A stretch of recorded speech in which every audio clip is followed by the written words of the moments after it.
quieran, chiquillos, vamos trabajando con la guía de planteamientos.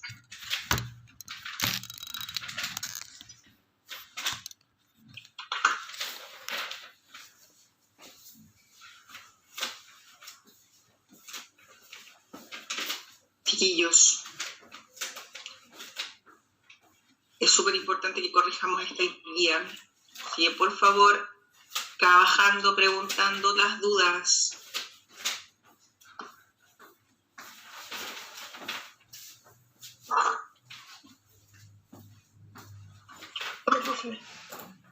Hola Jairo, ¿cómo estás? Bien. Qué bueno, estamos podemos corregir la guía de planteamiento, así que acerquen donde hicieron su desarrollo. Profe, tengo duda en la... A ver, déjame buscarla. La 9. Ya, déjame buscarla. Acá estamos en la 9. Ya. Entonces, un poquito para agrandarla, porque empieza la lucha aquí. Parece. Ya, dice, vamos a usar el lápiz aquí. Dice, por X tarros de pintura se pagan P pesos. Se compran X y se paga en total por esos tarros P pesos. Si todos los tarros tienen el mismo precio, ¿cuáles de las siguientes ecuaciones representan cuánto se paga en pesos por comprar 2 tarros menos de pintura? Ya, a ver, Jairo, si yo te dijera que 10 tarros de pintura, 10 tarros cuestan P pesos, un tarro de pintura, ¿cuánto costaría? Si yo te dijera que 10 tarros cuestan P, un tarro, ¿cuánto costaría? Repartido en 10. Partido en 10. Entonces, eso es importante. Entonces, si yo te digo que tú compras X tarros y pagas P pesos, entonces un tarro, ¿cuánto cuesta? Repartido en X.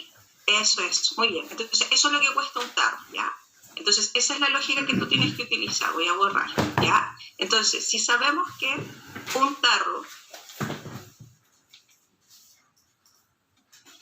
cuesta P partido en X, entonces 2 tarros, ¿cuánto tendrían que costar, Jairo?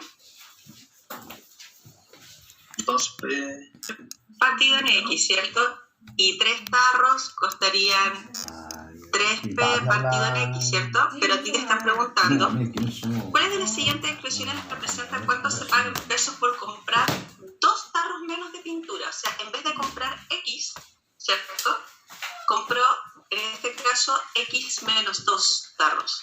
Entonces, ¿cuánto tendrías que pagar ahí por comprar X menos 2 tarros? Es que ahí tuve el error. Ya, bueno, mira.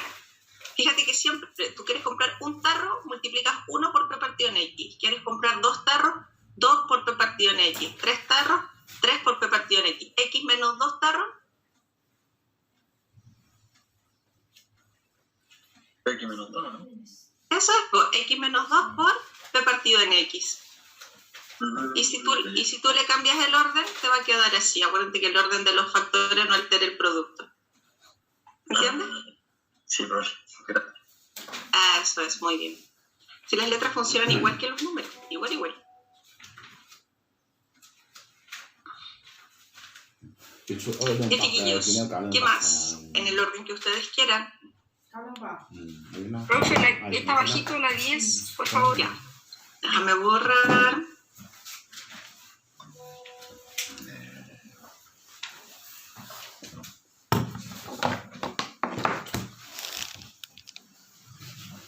Ya, dice.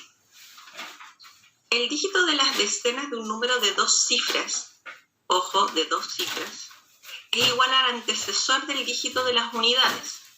Si el dígito de las unidades es n, ojo con eso, entonces la expresión que representa el sucesor del doble del número. Ya. Entonces, primero, tenemos un número de 2 dígitos o de 2 cifras que tiene unidades y decenas. Y me están diciendo que la cifra de las unidades es n. Además, me están diciendo que el dígito de las decenas es igual al antecesor del dígito de las unidades. Por lo tanto, si este es n, La cifra de las decenas es el antecesor de las cifras de las unidades, o sea, esto va a ser n-1. ¿Estamos de acuerdo? Sí, profe. Ya. Entonces, una vez que ya tenemos establecidos los dígitos, ojo, esos son los dígitos. Ahora vamos a pasar al número, porque nos preguntan por el sucesor del doble del número. Entonces, vamos a pasar al número. Entonces, la cifra de las decenas se multiplica por 10, que en este caso es n-1. Y le sumamos la cifra de las unidades. Entonces, ahí pasamos de los dígitos al número. ¿Vamos bien hasta ahí? Sí, profe. Vamos a multiplicar término a término. Fíjate, 10n menos 10 más n. Ahora tenemos 10n más una n, son 11n menos 10. Ese es tu número ya cuando ya haces reducción de términos semejantes. Pero la pregunta no es cuál es el número. La pregunta dice, vuelvo a leer, el sucesor del doble del número. Entonces primero vamos a hacer el doble del número y después le vamos a aplicar el sucesor. Ya, ¿cuánto sería el doble del número aquí? Multiplícalo por 2. ¿Cuánto te quedaría si tú multiplicas por 2 el 11n y el menos 10? Te quedaría... Claro, 22n menos 20. Ya, ese es el doble del número, ¿cierto? Claro. Ahora aquí te están preguntando por el sucesor. Y para generar el sucesor, ¿qué tienes que hacer? ¿Más 1? Exacto. Ya, entonces... Ahí te va a quedar, voy a decir acá abajo, 22n, en este, más 1, más, porque puse más 19, porque puse en el... Ay, pucha, igual me confundí, lo estaba copiando lo mismo. Ya, más 1. Más 1, ahí sí. Ya, y resulta que 22n menos 20 más 1, entonces ya, ahí tenemos el sucesor. menos 19. Claro, yo estaba pensando en el resultado ya por eso. Ya, 22n menos 19. Y sería la A, ¿o no? Eso es. Ya. Ya, profe. Gracias. Ajá. De chiquillos, ¿qué más? En el orden que ustedes quieran. Profe, la número 13. Ya. Déjame borrar. Vamos. A ver, aquí tenemos como un poquito de espacio. Vamos a tratar de agrandarlo un poquitito más. Ahí. Entonces, ¿qué tenemos? Dice, en una reunión, ¿quién me pregunta esta? ¿Quién me habla? Yo creo que el Yanil. Entonces, dice, en una reunión se observa que los 2/3 son varones. Ya. Los 3/5 de las mujeres son casadas y hay 14 solteras. Ya. Entonces, primero no sé cuántas personas hay en la reunión. Ya. Vamos a decir que en la reunión hay un total de X personas. Nos dicen que 2/3 son varones. O sea, que tenemos acá hombres y por otro lado vamos a tener las mujeres, ¿cierto? Te dice que 2/3 del total de las personas de la reunión son hombres, ¿cierto? Por lo tanto, las mujeres, ¿cuánto tienen que ser? ¿La fracción? 1/3, ¿cierto? Perfecto. Ahora, dice, los 3/5 de las mujeres son casadas. Ok. Entonces, tenemos que para acá, vamos a ponerles que son casadas, ¿cierto? Tenemos aquí 3/5 de las mujeres, pero 3/5 de las mujeres, acuérdate que la palabra de es por. Entonces, 3/5 de las mujeres, que son 1/3 del total, son casadas. Y te dicen que obviamente que hay 14 solteras, eso es un dato importante, pero hay que tener en cuenta lo siguiente. Si tú aquí tienes que 3/5 son casadas, obviamente las solteras, ¿cuántas son en cuanto a fracción? Si aquí tienes 3/5, son 2/5.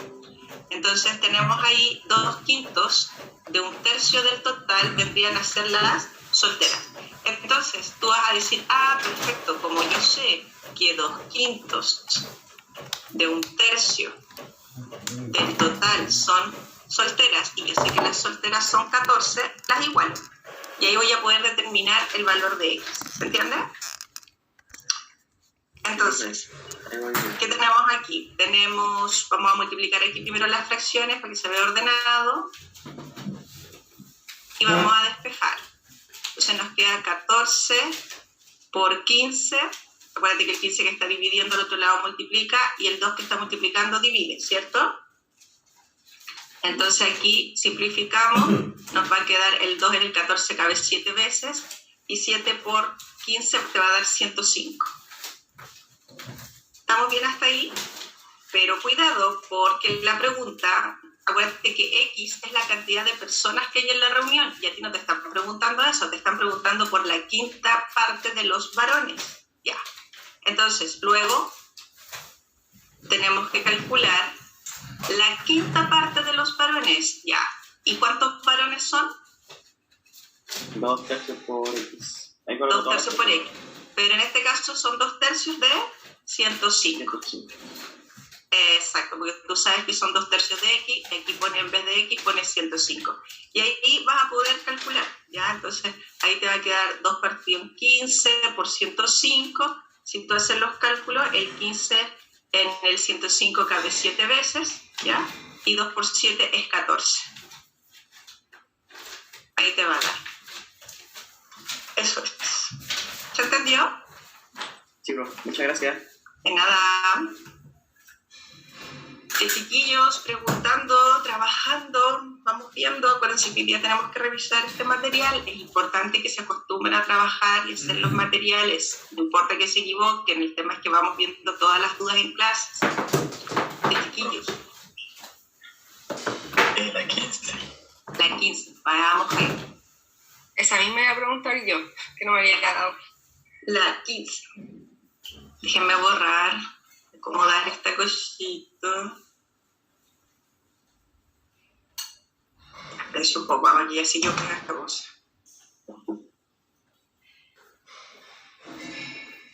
Ahí sí.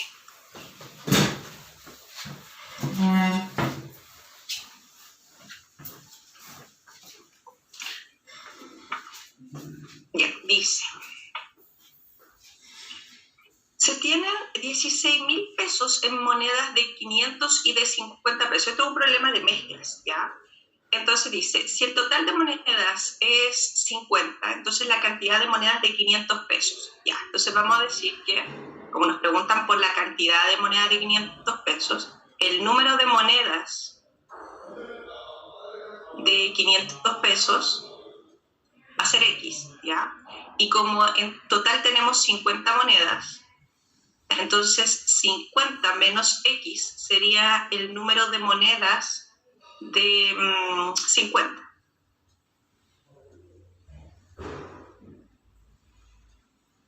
Entonces primero tenemos que definir nuestras incógnitas. Entonces yo voy en busca de X porque quiero saber cuántas monedas de 500 pesos hay, ¿ya? Ahora, por otra parte, tenemos un total de monedas que ya lo usamos y tenemos un total en dinero que son 16.000 pesos, ¿ya? Entonces tenemos que pensar que el dinero que tenemos en monedas de 500 pesos más el dinero que tenemos en monedas de 50, si lo sumamos, nos tiene que dar un total de 16.000 pesos. ¿Ya? Entonces, ¿cómo calculamos el dinero que tenemos en monedas de 500 pesos? Si tenemos, en este caso, X monedas de 500 y cada una de esas monedas vale 500 pesos, 500 por X sería el dinero que tenemos acumulado en monedas de 500. ¿Estamos bien con eso? Y le vamos a sumar el dinero que tenemos acumulado en monedas de 50. Entonces, ¿cómo expresamos el dinero que tenemos en monedas de 50? Si tenemos esta cantidad de monedas, sería 500 por X. Bueno. Y aquí tenemos 500 por X, porque esta es la cantidad de monedas. Aquí tenemos 500 por X, ¿cierto? Esa es la cantidad de dinero que tenemos en monedas de 500. Fíjate, multiplicamos 500 por el número de monedas. Ahora para las monedas de 50 sería 50 por el número de monedas de 50, que son 50 menos X. ¿Se entiende? Eso es. Entonces, siempre para calcular el total de dinero que tenemos en los tipos de moneda, multiplicamos el valor de la moneda por la cantidad de monedas que tenemos. Por ejemplo, si yo tuviera, 7 monedas de 500, sería 500 por 700. sea, 500 por 7, no por 700, 500 por 7, si tuviera, en este caso, 7 monedas de 500, ¿ya? Entonces siempre es el valor de la moneda por el número de monedas, así calculamos la cantidad de dinero que tenemos de ese tipo de monedas. Entonces aquí tenemos una ecuación donde la única incógnita es X. Entonces aquí vamos a multiplicar término a término, nos vamos a multiplicar 50 por 50, que es 2500. ¿Ya? Y ahí ustedes ya pueden trabajar despejando como quieran, pueden dividir, si no quieren trabajar con tantos ceros, pueden dividir ahí por 10, ¿ya? Pero el tema es que van a despejar, van a agrupar todo lo que tiene X a un lado, lo que no tiene X al otro, y ahí les va a dar el valor de X. Ahí les va a dar 450X, ahí les va a dar 1.300, en este caso 13.500, ahí está. Y hacen la división. Entonces todo lo demás es simplemente despejar. Cuando hagan la división ahí les va a dar 30. ¿Se entendió? Ok, gracias. Ajá. ¿Más dudas? Profe, la 19 le quería preguntar si hay una forma de hacerla más rápida, al método A ver, que veamos la 19. A ver. Déjame borrar.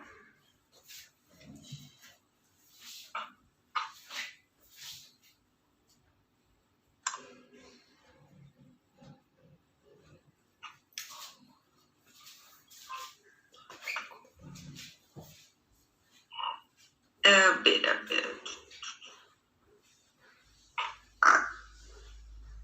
Entonces, dice, un puma trepa hasta la copa de un árbol en 3 saltos consecutivos, siendo cada salto 3/5 del salto anterior. Si el tercer salto con el que llega a la copa es de 90 centímetros, entonces la copa del árbol se encuentra respecto del suelo a una altura de... Ya, entonces, a ver, vamos a dibujar aquí. Profe, ¿le puedo comentar antes de lo Dilo. que digo? ¿Sí? Yo lo que hice es que por eso le pregunto si hay una forma más rápida, porque creo que lo que hice yo toma mucho tiempo. Partir del tercer salto que me dan, que es 90 centímetros, ¿Sí? y para calcular el segundo lo multipliqué por 5 tercios, que es como el proceso inverso. Ya. Y con el segundo, que me da un resultado, lo hice con el primero, y después los 3 los convertí a metros y después los sumé y me dio la respuesta. No es malo, pero mira, te voy a hacer demostrar cómo lo hiciste yo, a lo mejor te parece un poco más fácil, ¿ya? Ya. Ahí tú comparas. Pero está bueno lo que hiciste igual. Entonces dice, un puma trepa hasta la copa del árbol en 3 saltos consecutivos, ¿ya? Entonces dice, siendo cada salto 3/5 del anterior. Entonces si este es X, este es 3/5 de X, ¿cierto? Y este es 3/5 del anterior, o sea, 3/5 de 3/5 de X, ¿cierto? Entonces ahí nos queda, y esto es igual a 90, dice, ¿cierto? Entonces aquí nos queda 9X igual a 25, o sea, partido en 25 igual a 90, y eso ahí te queda 90 por 25 partido en 9, si tú despejas. Entonces ahí el tiro te da 10 por 25, que es 250, pero eso está en centímetros, ¿cierto? Entonces yo inmediatamente sé que el tercer salto es de 250 centímetros, ¿cierto? O sea, perdón, que el primer salto es de 250, ¿ya? Entonces yo ya sé que eso es 250, ¿ya? Que este salto de aquí va a ser 3/5 de 250, ¿ya? Entonces este salto de aquí, simplificamos, ahí nos queda 3 por 5, que es 15, son 150 centímetros, ¿ya? Y ya sabemos que este es de 90, porque nos están diciendo.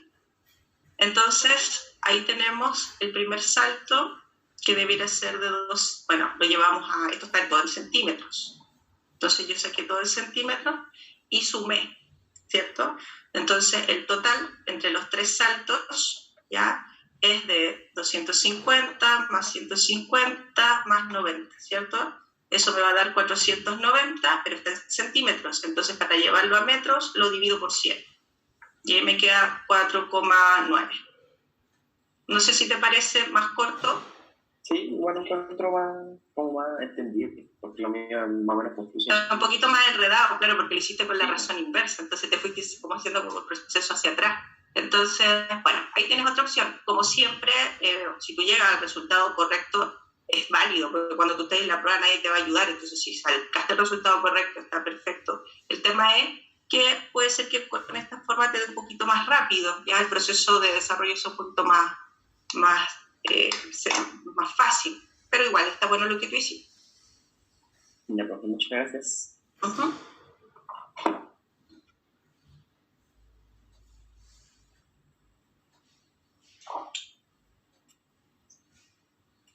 Ya, chiquillos, ¿qué más quieren preguntar? ¿Más dudas? Sí, profe, la 20, por favor. La 20. Veamos, déjame borrar.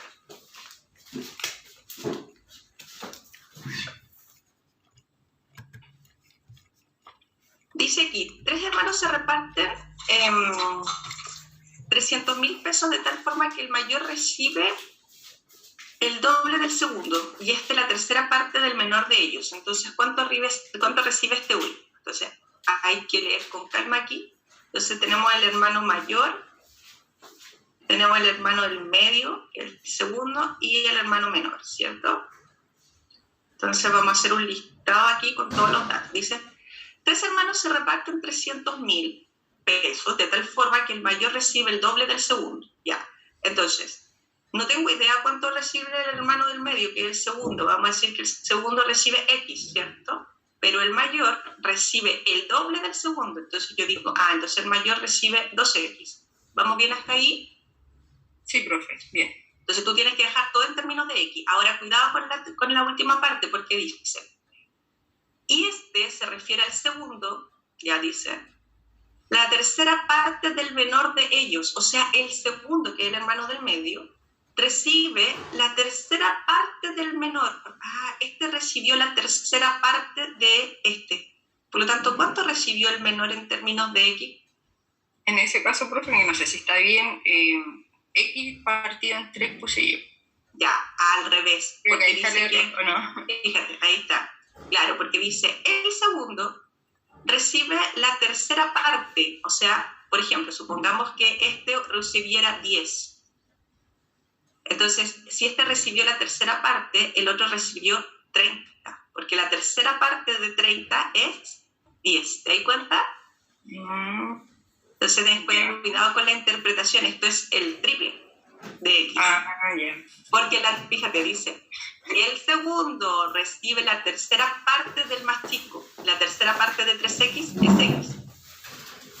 Ya, profe, ahí fue el error, lo demás, ya. Y ahí tienes que sumar nomás y decir que 2X claro, más ahí, X sí, más... ahí lo tengo bien. Igual a los 300. Eso. Ya, profe, gracias. Cuidado con eso. Ya, chiquillos, los demás, más dudas, del principio, del final, como quieran.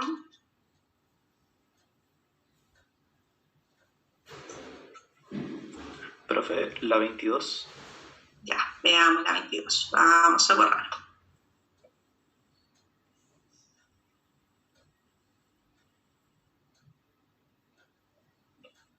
Dice, la suma de los dígitos de un número de 3 cifras es 16, donde el dígito de las centenas, vamos a ir anotando aquí, unidades, decenas y centenas. Ya. Entonces dice, la suma de los dígitos de un número de 3 cifras es 16, donde el dígito de las centenas excede en 2 al dígito de las unidades. Ya. Y este último, se refiere al dígito de las unidades, es el sucesor del dígito X de las decenas. Me están diciendo que X es las decenas, ¿cierto? Y dice, el dígito de las unidades, ¿ya? En este caso es el sucesor del dígito X de las decenas, o sea, esto es X más 1. ¿Se entiende? Sí, profe. Ya, entonces ahora vamos recién hacia atrás, porque esto está escrito en desorden. Dice, donde el dígito de las centenas excede en 2 al dígito de las unidades. Entonces, si el dígito de las centenas excede en 2 al dígito de las unidades, que es x más 1, entonces, si tú le sumas al x más 1 2 unidades, porque excede, este número excede, sobrepasa por 2 unidades, entonces este sería x más 3. ¿Se entiende? Sí, profe. Entonces, ahí tenemos la cifra de las centenas, las decenas, unidades, y dice que la suma de estas cifras es, en este caso, 16. Y eso sería la alternativa C. ¿Sí? Sí, profe, gracias. Ajá.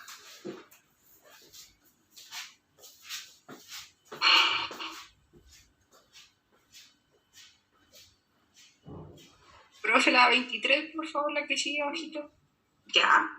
Vamos a borrar.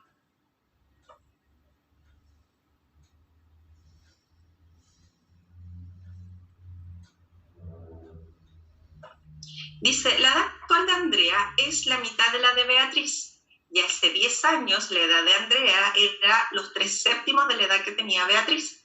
¿Cuánto suman sus edades actuales? Ya. Entonces, recordar que los problemas de edades es, si tenemos varios personajes y nos hablan de pasado, presente y futuro, vamos a hacer una tablita, ¿ya? Entonces vamos a organizar nuestra información aquí. Entonces dice la edad actual de Andrea, entonces está hablando hoy, ¿cierto? Y después dice hace 10 años, o sea, vamos a ir 10 años hacia el pasado.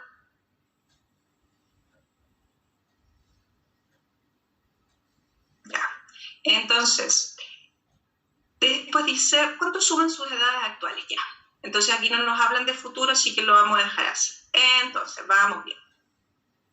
Dice, la edad actual de Andrea es la mitad de la de Beatriz. Ya, importante tener en cuenta. Entonces, si Beatriz tiene X, ya, Andrea tendría X medio, ¿cierto? ¿Estamos de acuerdo con eso? Sí, profe. Ya, pero a mí no me gusta trabajar con fracciones. En general, eviten las fracciones, eviten los decimales. Entonces, lo que vamos a hacer es decir, que en vez de decir que Beatriz tiene X, vamos a decir que Beatriz tiene 2X, ¿ok? Entonces, si la edad actual de Andrea es la mitad de la de Beatriz, y yo digo que Beatriz tiene 2X, entonces Andrea, ¿cuánto tiene? X. Muy bien, entonces es más cómodo dejarlo con entero, ¿me entiendes? Claro. No es que esté malo dejarlo con fracciones, pero es más incómodo, ¿ya? Entonces, ahora vamos a expresar las edades. Fíjate que con la primera frase yo relaciono las edades, luego completo la tabla. Entonces vamos a decir que ella en el pasado tiene X menos 10 y ella 2X menos 10. ¿Estamos de acuerdo con eso? Sí, profe. Ya. Una vez que tenemos listo eso, con la segunda frase planteamos la ecuación, ¿ya? Dice, hace 10 años la edad de Andrea, o sea, X menos 10, ¿cierto? Era igual a los 3/7 de la edad que tenía Beatriz en el pasado, o sea, 2X menos 10. ¿Estamos de acuerdo? Sí, profe. Y ahí está lista. Ya con eso ya te Claro, sí, ahí tengo que resolver. ahora voy a poder determinar el valor de X, ¿ok? Ya, profe, gracias. Acuérdate, en los problemas con edades siempre la tablita, hay una frase que me va a conectar las edades, completo la tabla y después al final la ecuación. Y siempre leen la pregunta antes de marcar la alternativa, ¿ya? Ya, profe, gracias. De chiquillos, ¿qué más?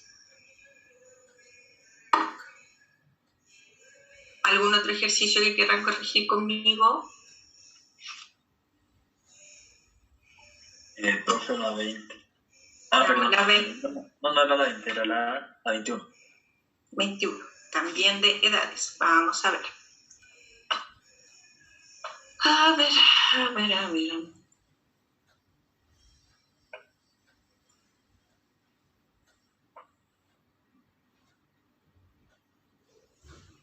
Muy parecida a la que planteábamos recién.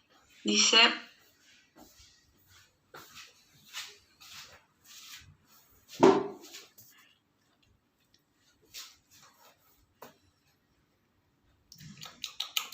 Dice, hace 4 años la edad de A era la mitad de la edad que tenía B. Entonces, aquí tenemos dos personajes, A y B.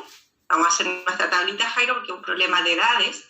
Y dice, hace 4 años. Entonces, aquí vamos a poner en el pasado, hace 4 años. ¿Ya? Vamos a poner aquí hoy. ¿Ya? Y después dice, ojo que preguntan cuál es la edad de B, eso es presente, y después dice dentro de 8 años. ¿Ya?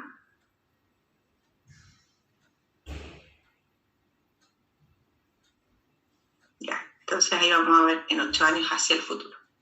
Entonces, primero dice, hace 4 años la edad de A era la mitad de la edad que tenía B. Entonces, lo primero que tenemos que hacer, una vez que ya hicimos nuestra tablita, es relacionar las edades, ¿ya?, de los personajes.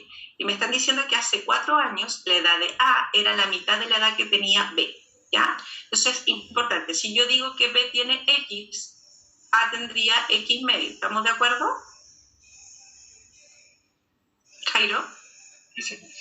Ya, pero a mí no me gustan las fracciones, como recién decía, entonces voy a decir que B tiene 2X.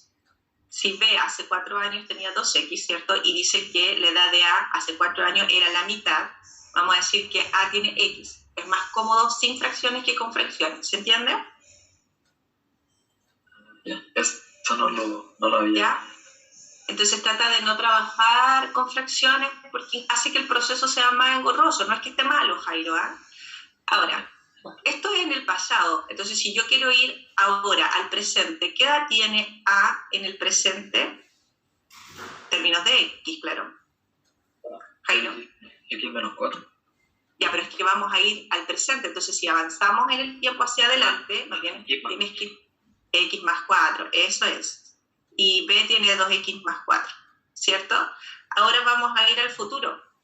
Vamos a ir 8 años más adelante, entonces le vamos a sumar 8. Entonces aquí nos va a quedar X más 12 y 2X más 12. ¿Estamos de acuerdo con eso? Sí. Ya, ahora esta es la primera. Fíjate que con la primera frase yo conecto las edades, completo mi tablita y luego digo, segunda frase viene la ecuación, ¿ya? Entonces, si dice, si dentro de 8 años A, ya, la edad de A dentro de 8 años es X más 12, ¿cierto?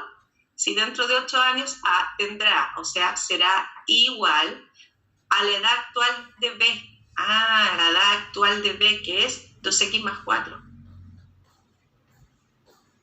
¿Se entiende? Sí, bro. Y ahí estamos listos, pues ahí despejas la X y ya todo sale bastante fácil. Entonces ahí te va a dar que X vale 8 y ojo, que eso es X, que es la edad de A hace 4 años. Aquí te están preguntando por la edad de B hoy. Entonces, ¿cuál es la edad de B hoy?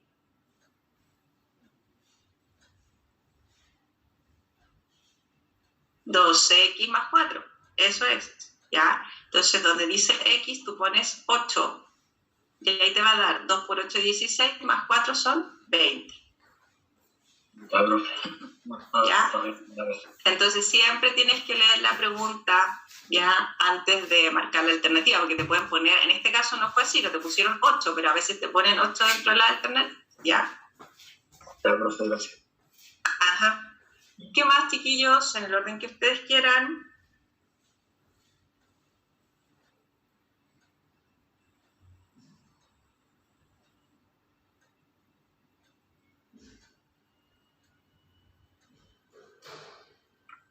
La 25, profe. Javier, ya. Veamos la 25.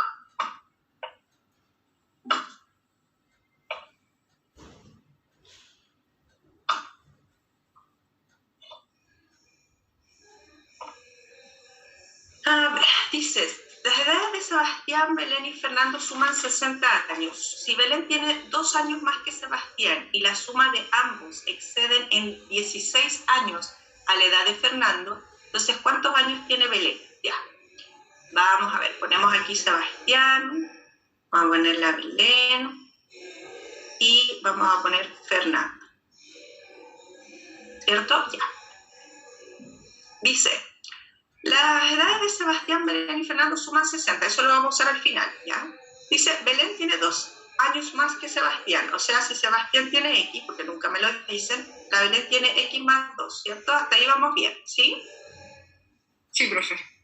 Ya, aquí viene el problema, porque dice, la suma de ambos excede en 16 años a la edad de Fernando. Ya, entonces el tema es que la suma de estos dos, que sería X más 2, es decir, 2X más 2, esa edad, esa suma de años, que no sé cuánto es, pero es 2X más 2, exceden 16 a la edad de Fernando. Entonces, esto que está aquí sobrepasa por 16 años a la edad de Fernando.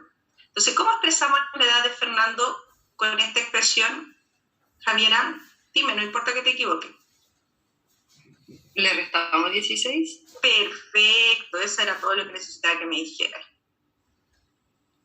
Entonces, ahí, porque como esto sobrepasa, en la recta numérica tú tienes que tener en cuenta eso, esto sobrepasa por 16 unidades. Entonces, si tú a esto le restas 16, está la edad de Fernando.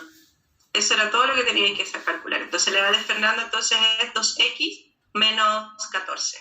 ¿Estamos de acuerdo con eso? Sí. Entonces, borramos para que nos ¿Y si quede el profe más lo iguala? y ahí lo iguala, claro. Y ahí dices X más X más 2 más 2X menos 14, eso es 60. Y ahí te va a dar el valor de X y vas a poder calcular todas las edades. Ya. Eso es, muy bien. Gracias.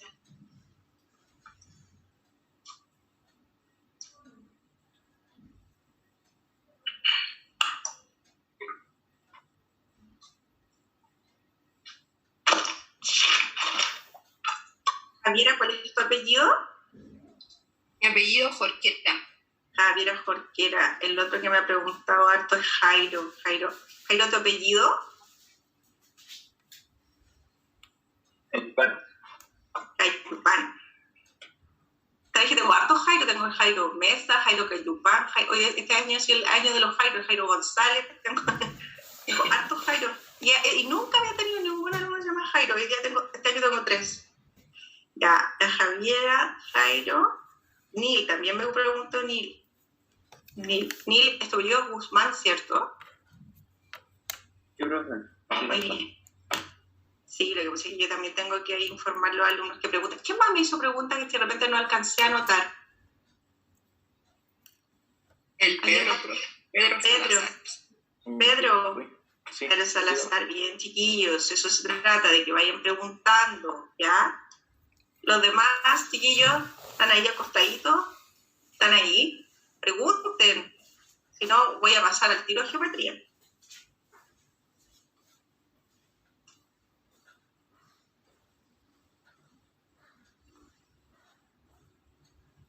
Ya, chiquillos. Muy bien. Ya. Seguro que no hay más dudas. Los que quieren preguntar, que no les dé lata preguntar.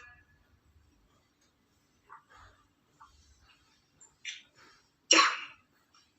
Entonces, chiquillos, vamos a empezar ahora con geometría, ¿ya?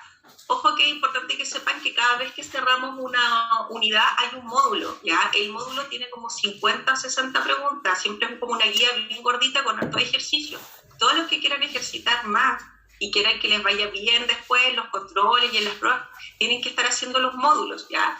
Ahora, yo en la clase no voy a revisar los módulos, pero si alguien tiene alguna duda de un módulo, ¿ya? Alguna duda puntual, me puede preguntar por correo, o si tiene muchas dudas, me puede pedir horario de consulta, ¿ya? Pero me tiene que poner, acuérdense, si me va a pedir consulta, que quiere revisar el módulo, porque de repente si tengo varios alumnos que quieren revisar el módulo, yo los junto en un horario de consulta, ¿ya? O sea, acuérdense que ya deberían tener hecho el módulo 1, que es el módulo de números, y ahora viene el módulo de álgebra, que dice el módulo 2, que debiera estar en full ejercicio, y ahí van a aparecer problemas de planteamiento, ecuaciones de primer grado, todo lo que hemos visto hasta ahora de esta segunda parte, todo lo que es álgebra de polinomios, fracciones algebraicas. Entonces es súper importante que si usted quiere reforzar y quiere más ejercicio, el módulo es ideal. Además que el módulo son ejercicios de pruebas de años anteriores. Por lo tanto, también siempre ustedes tienen que saber que las pruebas de un año para otro nunca cambian tanto. De hecho, por eso le ponen a esta prueba de transición, porque las pruebas nunca tienen un cambio muy brusco de un año a otro. Si bien esta prueba es una prueba que es una prueba de transición que está cambiando, ya obviamente que no va a ser una prueba 100% nueva, y de hecho este año tiene menos contenido que el año anterior, así que obviamente que se asume que el grado de dificultad no van a ser los contenidos, y que las habilidades. Por lo tanto, ustedes tienen que ejercitar mucho para poder desarrollar esa habilidad, ¿ya? Entonces, dejo de compartir y vamos ahora a trabajar con geometría. Profe, una consulta, ¿esto de los módulos se encuentra en full ejercicio? Sí. Dice módulo 2, el que tendría que estar trabajando ahora. Módulo 2. Déjame ver si lo tengo por aquí. Gracias. Tengo el 1. Se me perdió el módulo 2.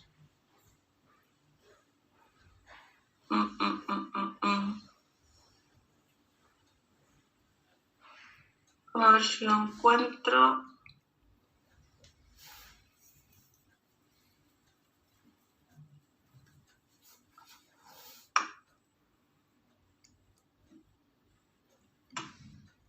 No, la próxima clase se lo voy a mostrar porque no lo he descargado todavía. O sea, lo descargué, pero no sé dónde lo dejé. Ah, aquí lo encontré. Es que tengo tanto archivo, chiquillos. Acá.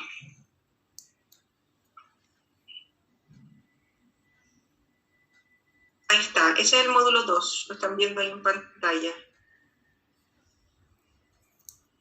Entonces, fíjese, ahí está. Son 16 páginas y la primera parte son puros ejercicios de desarrollo y después la segunda parte viene con alternativas. ¿Ya? Entonces, fíjese que viene álgebra, ecuaciones de primer grado y planteamiento. ¿Ya? Entonces, esa es una guía para que ejercite, para que refuerce todo lo que vamos viendo en la clase. ¿Ya? Pero, tal como les digo, no lo reviso en la clase porque cada uno lo resuelve a su ritmo. ¿Ya? Yo no le voy a decir, téngamelo hecho para la próxima semana, porque además la próxima semana acuérdense que hay jornada de evaluación. ¿Ya? Ah, ojo, la jornada de evaluación, acuérdense, miércoles y jueves no hay clases, ¿ya? Y la jornada estará disponible desde el día miércoles, no desde el lunes. Ojo con eso, va a estar disponible desde el día miércoles. Y va a estar disponible desde el miércoles, espérense, déjenme ver, claro, desde el miércoles 2 hasta el martes siguiente, que es el martes 8, ¿ya? Entonces, del miércoles 2 de junio al martes 8 de junio va a estar disponible la jornada, ¿ya? Voy a abrir el archivo de ángulos para que comencemos a trabajar.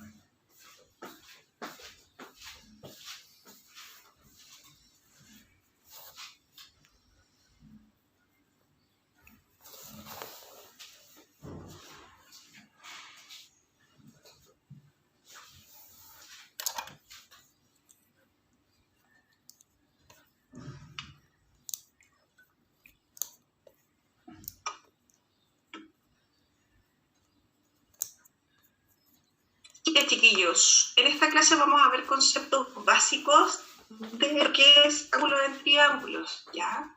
A ver, aquí tenemos en pantalla, vamos a trabajar primero con conceptos bien elementales, primero el concepto de rayo, el concepto de segmento, de recta, de ángulo, ¿ya? Después recién la próxima semana vamos a trabajar con triángulos, ¿ya?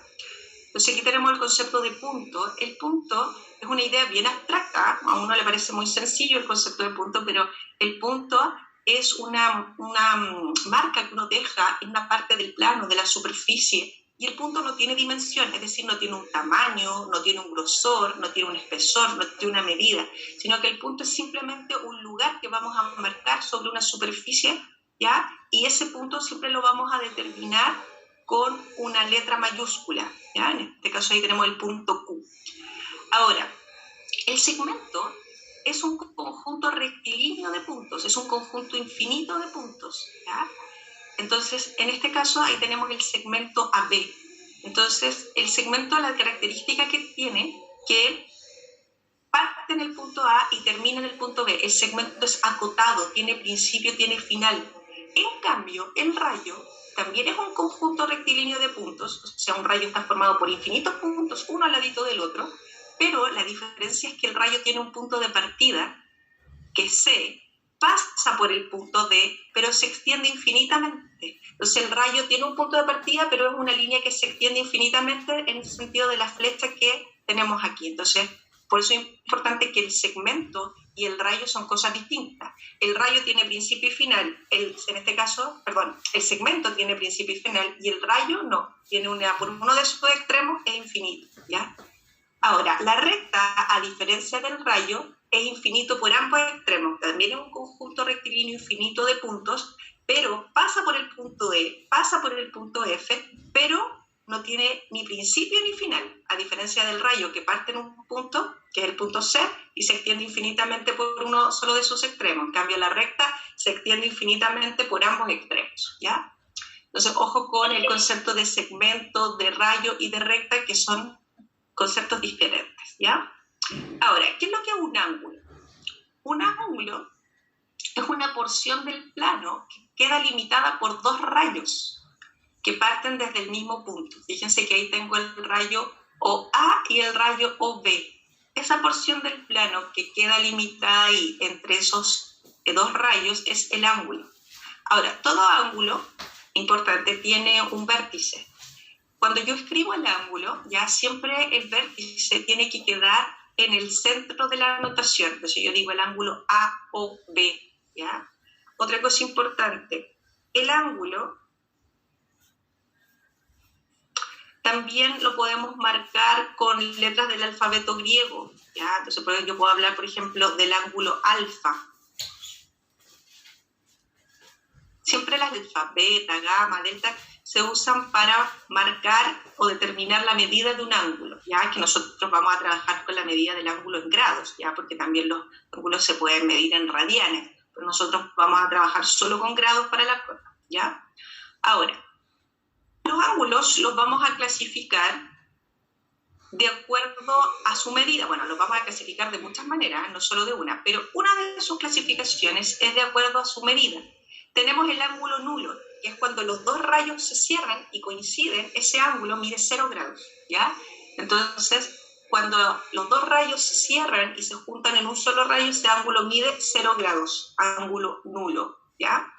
Después el ángulo agudo es el ángulo cuya medida es un ángulo que mide entre 0 y 90 grados, ¿ya? Eso es el ángulo agudo. El ángulo recto es el que mide exactamente ahí 90 grados y lo vamos a marcar con un cuadradito. En vez de ponerle 90 grados, le vamos a poner ahí un ángulo recto, ¿ya? Esa es la marca que vamos a utilizar habitualmente para el ángulo de 90. Después dice ángulo obtuso, el ángulo que mide más de 90 y menos de 180. Aquí cualquier ángulo que mida más de 90, menos de 180, eso es un ángulo obtuso. Después el ángulo extendido es el que mide exactamente 180 grados. Entonces, siempre el ángulo que se produce sobre una recta, ¿ya? Es un ángulo extendido y mide 180 grados. Luego, el ángulo cóncavo, ojo, es el que mide más de 180 grados, ¿ya? Entonces, ahí tenemos el ángulo cóncavo. Y el ángulo completo, que es el que mide ahí 360 grados. Entonces, ahí tenemos la clasificación de los ángulos. Tenemos el nulo, el agudo, el recto, el obtuso, el extendido, el cóncavo y el completo, ¿ya? Ojo con eso porque tienen que manejar esos conceptos.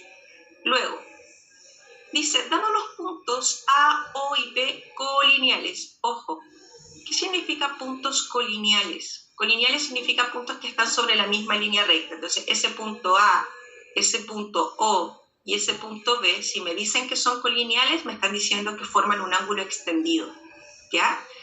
Entonces, me dice, ¿cuánto mide un quinto del ángulo COB? Ya, ojo, este es el ángulo COB. Entonces, yo quiero calcular la quinta parte del ángulo COB, pero para eso yo necesito saber cuál es el valor de beta. Entonces yo sé que la suma de estos dos ángulos, de 7 beta con 5 beta me da un ángulo extendido, que es 180 grados. Entonces yo primero voy a determinar el valor de beta, ¿ya? Entonces, planteo una ecuación, fíjese, ecuación de primer grado. 7 beta más 5 beta igual a 180 grados. Nos tenemos ahí 12 beta igual a 180 dividido por 12. Y al dividir 180 en 12 me va a dar que beta vale 15. Ahora, a mí me están preguntando cuánto mide la quinta parte del ángulo COB. ¿Ya? Entonces, como yo ya sé que en este caso el ángulo COB es 5 beta, fíjense, estoy reemplazando ahí. ¿Sí? Entonces, inmediatamente aquí yo puedo simplificar, fíjense, porque la quinta parte de 5 beta es beta. Entonces, en el fondo, lo que yo estoy preguntando aquí, lo que me están preguntando es simplemente cuál es el valor de beta, que en este caso sería 15. Eso es. Entonces, tienen que tener cuidado, como siempre, leer la pregunta ya al marcar la alternativa, porque de repente no me preguntan por beta, me preguntan por el doble de beta, ya, o por la mitad de beta, entonces hay que tener cuidado con eso. Seguimos. Dice, en la figura L1, L2 y L3 son rectas. Ya. Me dice que beta es igual a 3 alfa, que gamma es igual a 4 alfa, entonces dice alfa más beta es igual a... Ya, primero, fíjense en lo que me están dando en la figura. La figura tenemos 3 ángulos que están sobre la misma línea recta, entonces esos ángulos, ¿cuántos van a sumar? 180. 180. Eso es. Entonces, vamos a dejar todo en función de una sola letra. Fíjate, vamos a reemplazar aquí beta por 3 alfa y gamma por 4 alfa. Entonces, gamma lo reemplazamos por 4 alfa y beta por 3 alfa. Entonces, queda toda la ecuación en términos de una sola incógnita. Entonces, aquí vamos a reemplazar. Y luego sumamos. Dime, Jairo. ¿Por qué queda 180? Porque este es un ángulo extendido. ¿Te acuerdas que dijimos recién que cuando estamos sobre una línea recta, el ángulo que se produce sobre una línea recta es un ángulo que mide 180 grados? ¿Ya? Entonces de ahí viene que la suma de estos 3 es un ángulo extendido. Por eso decimos que es igual a 180. ¿Ya? Entonces, ¿cómo? Entonces, para resolver los problemas, igual uno se tiene que saber la... Sí, por eso partimos con las definiciones. Entonces tú tienes que saber lo que es un ángulo completo, lo que es un ángulo extendido, lo que es un ángulo recto, ¿ya? Entonces, ok, bien, Jairo, sumamos. Tenemos ahí 8 alfa dividido por 8, ¿ya? Y al dividir ahí me va a dar 22,5. Pero cuidado, porque la pregunta no es el valor de alfa, es alfa más beta. Entonces, por otra parte, ya conozco el valor de alfa, pero a mí me están preguntando por alfa más beta. Y yo sé que beta es lo mismo que 3 alfa, entonces yo lo reemplazo aquí, ¿cierto? Entonces vamos a sumar alfa más 3 alfa, me da 4 alfa, y como yo sé que el valor de alfa es 22,5, lo reemplazo. Y multiplico 4 por 22,5, y ahí me va a dar 90 grados. ¿Se entiende, chiquillos? Sí, profe. Sí, profe. ¿Todo bien? Perfecto.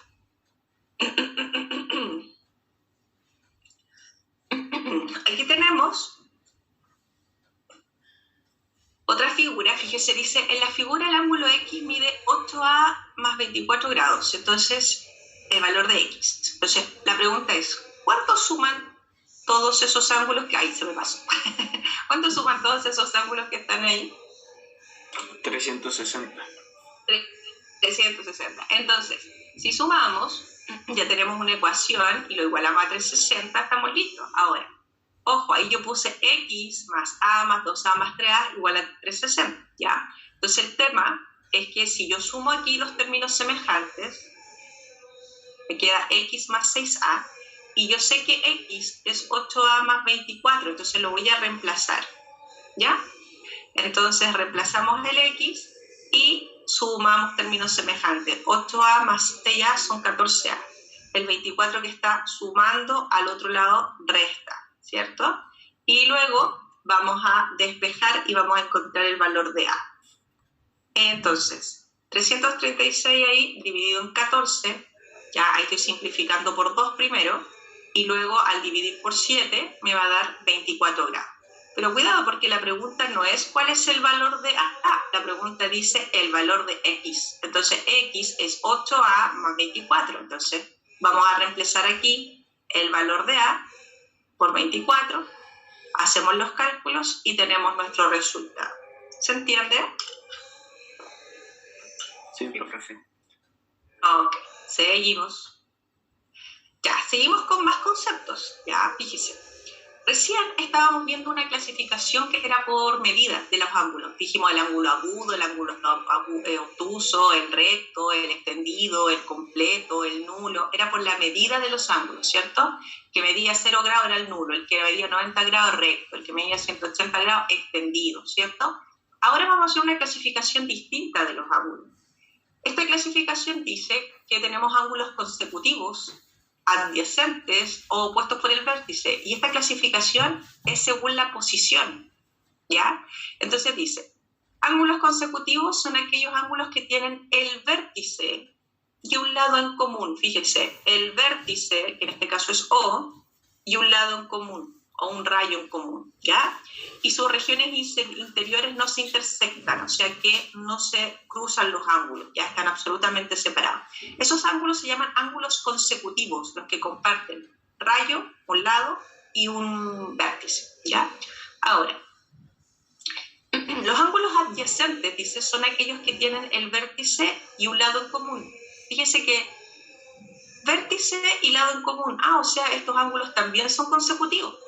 Tienen un vértice y un lado en común, pero además, ponen atención, fíjense en algo importante, tienen vértice y lado en común, pero además están sobre la misma línea recta, ¿ya? Entonces, los ángulos adyacentes también son consecutivos, están uno al lado del otro, comparten vértice y lado, pero están sobre la misma línea recta, y al estar sobre la misma línea recta, ¿cuánto van a sumar? 180. 180, ¿ya? Entonces es importante que los ángulos adyacentes siempre suman 180, ¿ya? Entonces, los ángulos consecutivos no necesariamente suman 180, pero los adyacentes sí, porque están sobre la misma línea recta, ¿ya? Ahora, después, según la posición, tenemos los ángulos opuestos por el vértice, ¿ya? Los ángulos opuestos por el vértice, dice, son aquellos que tienen el vértice en común y los lados de uno de ellos son las prolongaciones de los del otro, ¿ya? A ver, ponen atención.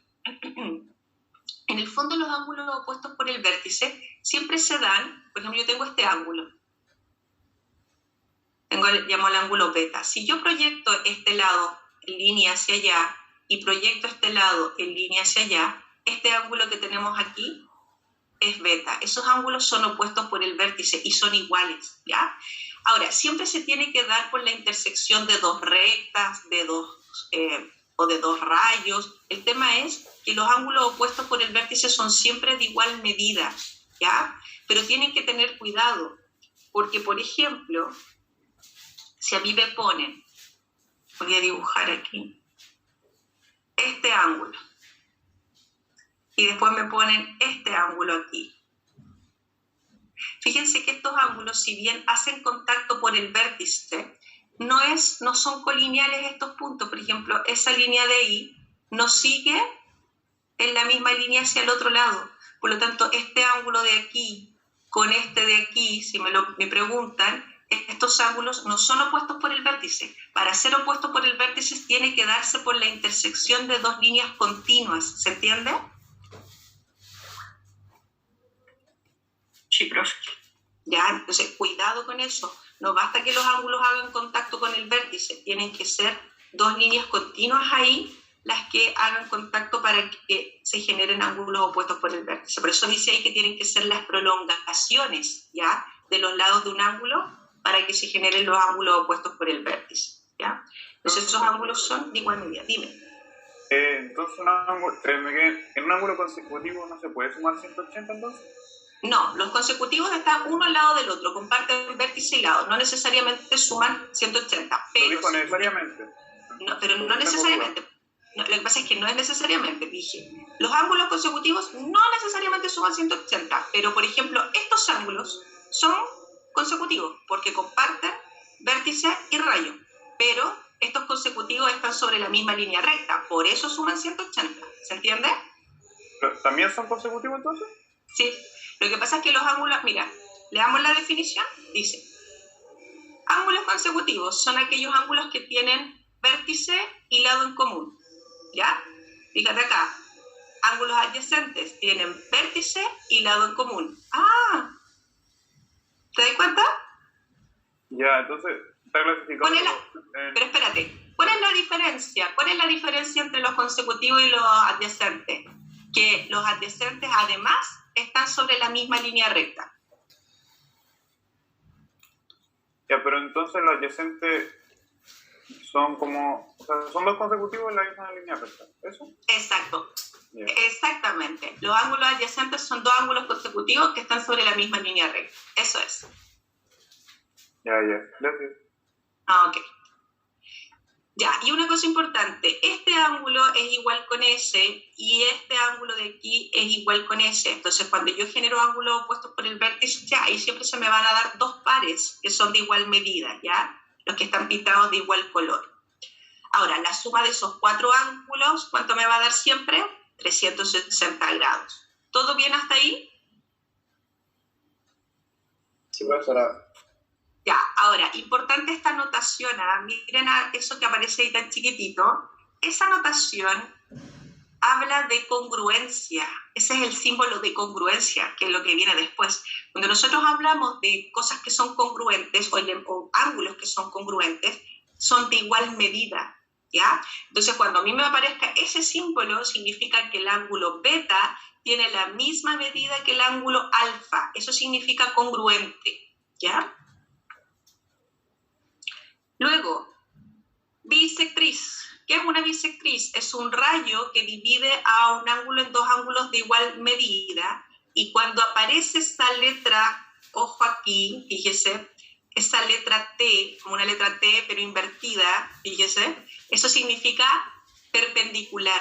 ¿Qué significa perpendicular? Que estas dos líneas se cortan en 90 grados. Entonces aquí no vamos a poner, habitualmente los alumnos escriben 90, pero nosotros no escribimos 90. Decimos que es recto y lo marcamos con un cuadradito. Entonces es importante la notación, ¿ya? Entonces cuando nosotros digamos que estas dos rectas son perpendiculares es porque se cortan en 90 grados.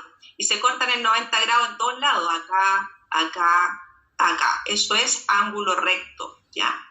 Y otra cosa importante, aquí la bisectriz divide al ángulo, este ángulo que tenemos aquí, en dos ángulos de igual medida. Entonces, cada vez que me digan que hay una bisectriz, es porque ese ángulo tiene la misma medida que es, ¿ya? Ese es el concepto de bisectriz. Ya, veamos un par de ejemplos. Dice, en la figura adjunta, OC, el rayo OC, es bisectriz del ángulo BOD. Ya, a ver, primero, este es el ángulo BOD, que estoy marcando ahí. Si me dice que OC es bisectriz, me está diciendo que ese rayo divide este ángulo en dos ángulos de igual medida, ¿ya? Después me dice que OP es bisectriz del ángulo AOC. Ya, eso lo vamos a usar después.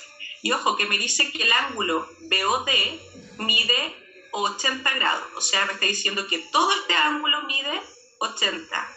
Si todo ese ángulo mide 80, cada uno de estos ángulos tiene que medir 40, porque es la bisectriz, ¿ya?